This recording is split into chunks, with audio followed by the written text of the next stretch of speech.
Alright, today we're getting into the Blackstar HT5. We're going to look at what's inside. I've got to take those 4 screws out here on the bottom, and then I'm sure the chassis will slide them right on out, and we'll take a look around. Well, here we go. We'll try to make some sense of this. So the chassis is out, sitting on top of the box, the wood box. Inputs over here, right there. The power supply section is over here. They use a full wave rectifier right there, which is pretty cool, instead of 4 little separate diodes. I'm going to try to get my camera to focus up properly. Big caps for some filtration. This is V2. That's our output tube right there. Now, interesting.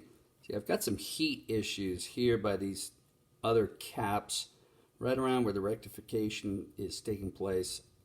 And then over here, too, some heat issues. And there was a little bit of shellac or something from the circuit board maybe, but there was a brown goo, kind of like root beer, right around these 4 pins, 5 pins, and I took a screwdriver and scraped it off. So I think I'm going to cut a hole in the bottom of the box right about here, just so that there's more air available to keep that area cool. Because sometimes we'll turn this on and I'll leave it on for a while, just because I think that's what you're supposed to do with valve amps. You know, it's better to turn them on and leave them on than turn them on and off a lot. I think that's what you're supposed to do. Anyway, so to provide some extra cooling to this area, I'm going to cut a hole in the bottom of my head unit. Not a big deal. Now, these 3 integrated circuits here, these 3 chips, are voltage regulators, and they have heat sinks on them, and we got thermal goo right there, thermal coupling goo, which is awfully fun to play with at work. But we also have 3 voltages right here. So I think what we have are, on the left, 5-volt regulator, in the middle, the 15-volt regulator, and then on the right side, let's see, the negative 15 voltage regulators. So those 3 things are keeping these DC values constant. All right, and then over here, this is also a setup here that is common to Blackstar Amps. I thought it was initially the push-pull stage for the digital aspect, you know, the digital amplification that takes place inside that everybody talks about. But now I feel like it's probably for that high bus voltage, because those are, instead of transistors, those are a pair of MOSFETs. They run up to 4.5 amps, 500 volts. So I think they have something to do with powering the, supplying some high voltage to the tubes themselves. There's 2 of them there, and then you see there's test points up here as well. 230 volts and 200 and, what is that? 60 volts, 230, 260, and I think that voltage comes right here from these this pair of MOSFETs. You also have a biasing pot right here. There it is, right there, and I just lowered it 1 tick for giggles because we're so hot over here by this output tube. I went ahead and lowered that because I never mind the bias being a little bit lower. I didn't mess with the balance, but you got a balance there. Test points galore, so, and super well labeled, so thank you Blackstar for that. And then the rest of this is just, you know, just full of surface mount tech, which, I don't know, good luck fixing it. You might even be able to find where the problem is, but how many of us have the equipment necessary to replace surface mount circuits or components? I certainly don't. Gosh, you need a magnifying glass, a superfine soldering gun, and you need the parts. It's just, and tweezers and whatnot. So I don't think you're going to be fixing this unless it's a larger component, like those can resistors or transistors. You got a can right there. You got another can type resistor there. You know, it's going to have to be something big. Now, here's our input out section. We got lots of stuff going on in here. The reverb, the effects loop, the line out, the cab simulation.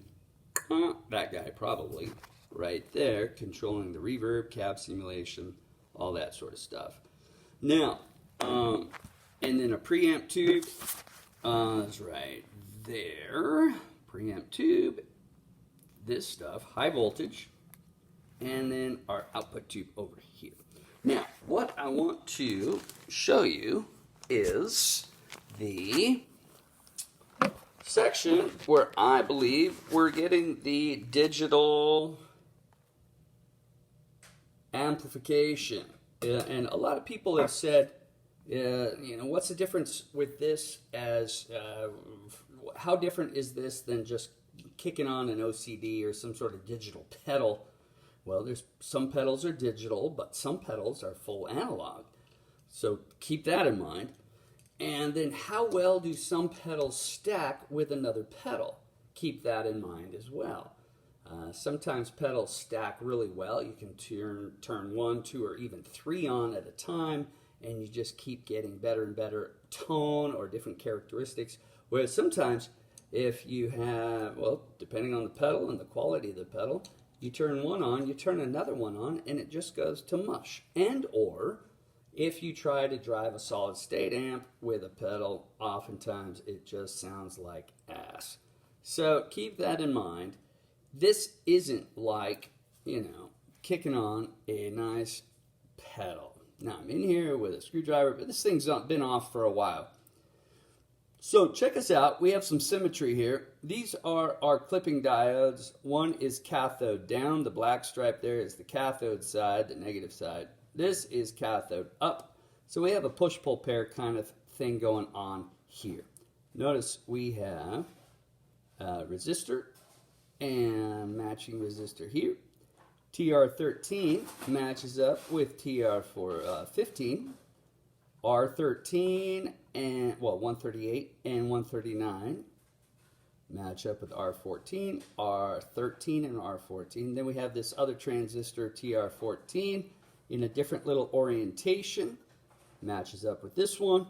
And we have two more resistors, 140, 141 on this side, and we have 145, 146 on this side, ending with a capacitor, kabam, which is probably a signal coupling capacitor.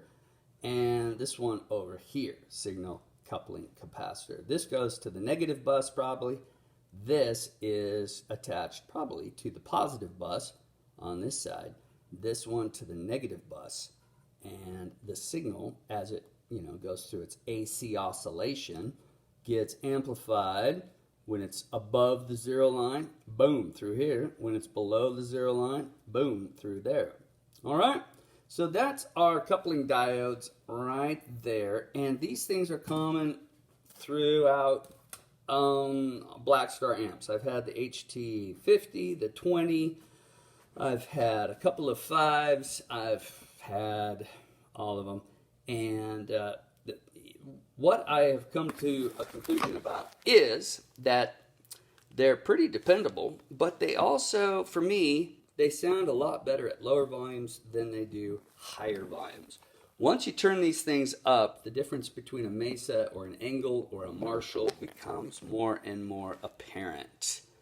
All right, if that makes sense to any of you. So I'm just dying for Blackstar to at some point, finally someday, put out a full preamp tube stage amp.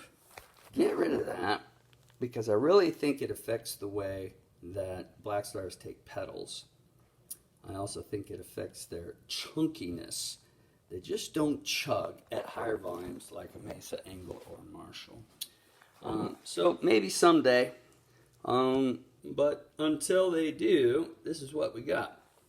All right, lots of stuff in here, but goodness. Yeah, good luck fixing anything unless it's just a fuse or something. See the heat issues? So, before I put this back together, I'm going to cut a hole in the bottom of my chassis, my box, not my chassis. Hole in the bottom of the box, right there, so that we get a little more air venting up through the bottom. And that should help, because that's not good. That's NG, as we used to label stuff that was not good. All right, so old guy jamming out. Take care. We'll see you next time.